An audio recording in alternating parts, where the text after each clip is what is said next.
Magandang morning, sir. Akala ko di ka pa pupunta ngayon. Pasensya ka na, madaling araw, kachat na kita sir. Oo, hindi.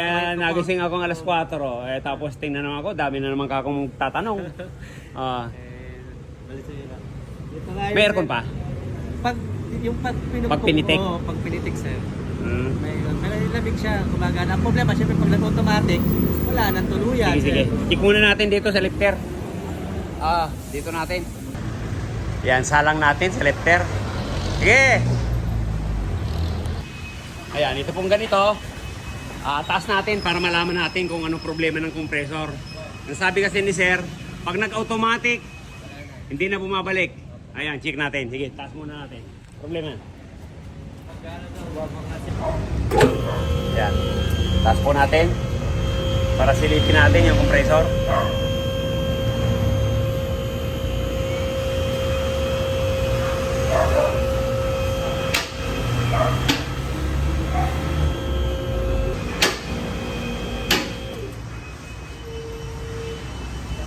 Yun.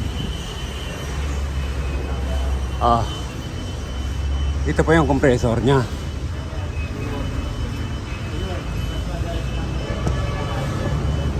Wala, hindi naman kalayuan. Ano sabi pag nag-automatic, hindi na bumabalik.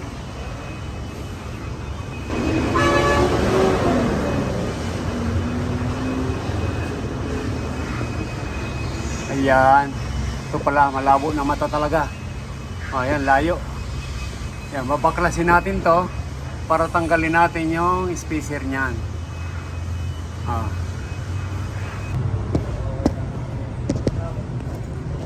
Ay, ano pa pala to? Serpentine pa pala. Yan, sir, oh. Oo, serpentine pa talaga. Pati ito.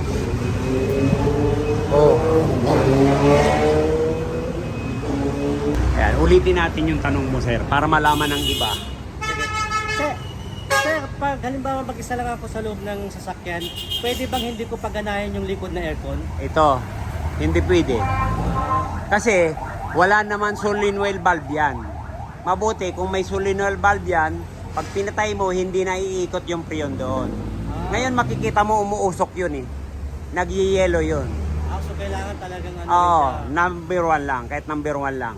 Number 1. Kailangan gumana yun. Kasi ang problema dito, nakadesign yan, wala na siyang solenoid valve. Yun yung madalas kong gustong itanong sa mga naglilinis. Kanya lang, nakakalimutan ko naman pag buti ngayon naalala ko. Mabuti, yan, urban na yan. Ito, kahit hindi mo yung buksan, meron yan, nagka-cut off yun, sir. Meron yan. Kaya yung iba, pag nagka-problema, wala nang lamig sa likod, binabari na naman. Yun. Kaya minsan na-encounter, ay wala na pala, binarina na pala. Kaya ganun, sir. Para sa ating mga karakeroys, yung tanong ni sir, kung dapat bang patayin yung likod dahil mag-isa lang siya, ang sabi ko hindi pwede. Dahil gagana pa rin po yung preyon doon, wala nga siyang blower, pero yung preyon niya magsisirculate pa rin doon sa loob. Ang mangyayari, mag-yelo. Hihina yung lamig mo dito sa unahan kasi yung preyon pupunta doon sa likod. Ganun lang po mga karakeroys. Pag mga ganitong L3, yung Versaband, mayroon po yon. Meron yung solenoid valve. Ibig sabihin, nagsasara siya pag pinatay mo doon sa likod. Okay? Ayan. Ayusin muna natin tong compressor. Ayan, i-repair muna natin to. Ayan, yan po, inalis natin para lumapit lang yung hub.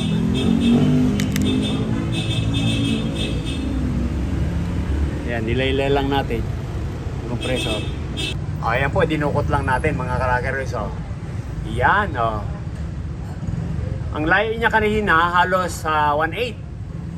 Ngayon, ikutin mo anak. Ayan, di ba? Hindi na kailangan tuktukin yan. Okay. Ayan, ito po yung lalagay nating isa. Dito sa L3, yan.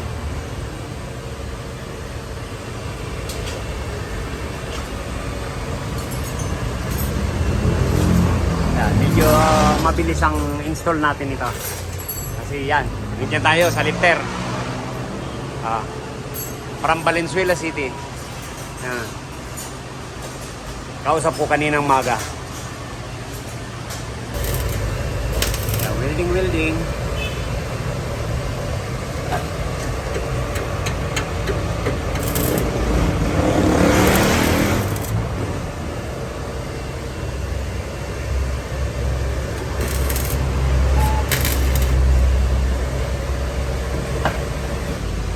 Ayan, para sabay-sabay ng gawa. Ayan, electrical naman. Yung relay at saka fuse holder, nilalagyan na ng tape.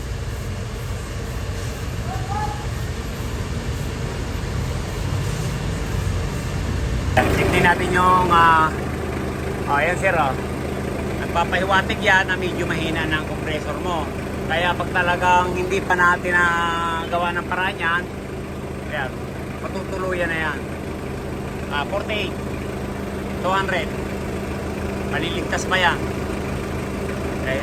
Kasi yan, halos di po naka-automatic.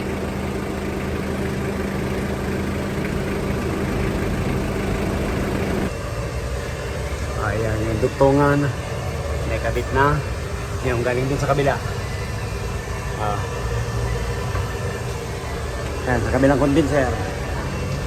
Ito po, yung kabilaan na po ito. Ayan, dito natin nilagay. Para partner na sila.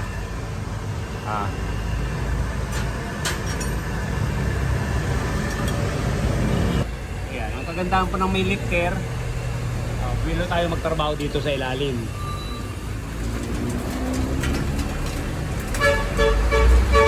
Ayan, mga nakakapos. Para walang vibrate. Okay. Ito yung compressor. Ito yung ni-repair natin. Ilay-ilay lang natin yan. Nabaliktad na to. Okay na. Ibig kong sabihin yung wire lang po binaliktad para ang hangin niya pababa na. Kasi pagpapunta sa loob, sasangga pa dito ang hangin niya. Hindi gaya dito, pagkuha ng hangin dito, diretso sa baba, yan, largado na. Kaya okay.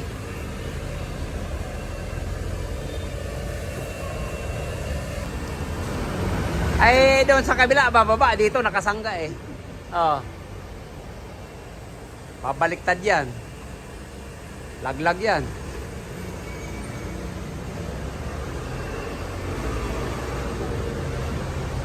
Ayan, sige, baba. Para kargahan na natin. Medyo maganit na yung bisagra. Okay, hop.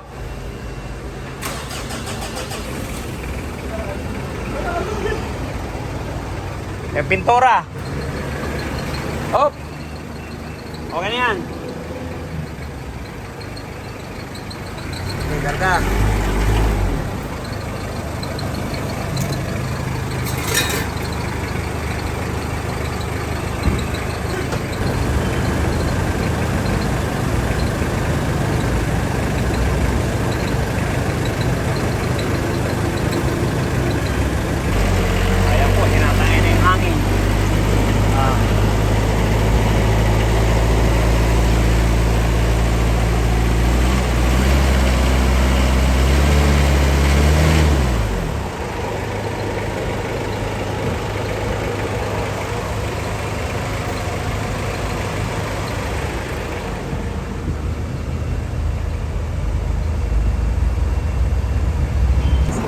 Saan kayo pumunta? Sabi nung tanong kami na kainan, sabi tinuro kami sa Robinson doon. Ang ano naman pala, ang hirap naman kayo natubit, ano? Eh, sabi ko saan kaya nagpunta yung may-ari nito. Pagbulik nyo, yan, tapos na. Para magic. Ala.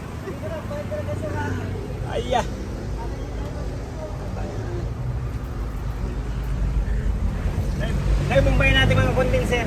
Bumbayin natin. Kuhanin mo. Para malinis.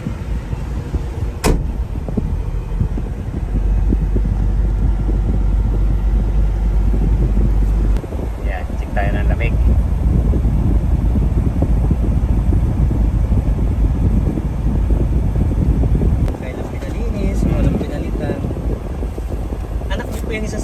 Ah, Anak niya yung, ano yan? dalawa yun, yung dalawa. Bumaba siya ng 12. Oh, kasi 22 eh. Ah. Yan, okay na yan, Seral. Sabi ko nga, nakachamba na naman eh. Maraming salamat sa Rate. Ayan, okay. Yan, ayos na. Thank you, thank you. Sir, thank you. Thank you sa Rate. Maraming salamat. Ma'am. Ingat. Salamat. Ayan, from Valenzuela. Ayan. Nachamba na naman namin yung L300 ni Sir Al. Nagpalit na po pala ng compressor. Yan, nailigtas pa namin yung pangalawa. Sabi ko, pag hindi na modify namin, sigurado papalit siya uli. Yan. Kung bago lang po tayo sa ating channel, yan. Lucky Royce. Subscribe naman po. Share tayo. Share and like. Para malaman din po ng iba. Thank you, bye-bye. Maraming salamat. God bless you all.